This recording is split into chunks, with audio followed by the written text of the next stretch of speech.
మన కార్యకర్తల కోసం డిజిటల్ బుక్ ఇప్పుడు లాంచ్ చేస్తా ఉన్నాం. ఇది అన్యాయానికి గురైన ప్రతి కార్యకర్తకు ఇది ఒక శ్రీరామ రక్ష.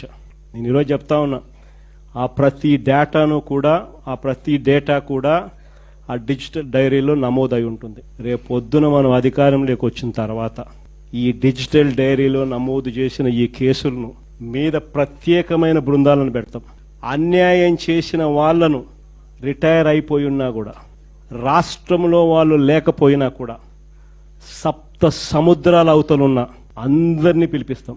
చట్టం ముందర నిలబెట్టించి శిక్ష పడేలా అన్యాయానికి ఈరోజు గురైన వ్యక్తికి సంతోషం కలిగించేలా ప్రతి అడుగు దీని ద్వారా పడుతుంది. ఖచ్చితంగా వీళ్ళేదో రెడ్ బుక్ అంటా ఉన్నారు. రేపు పొద్దున డిజిటల్ బుక్ ఎలా ఉంటుందో కూడా వీళ్ళందరికీ కూడా అర్థం కావాలి.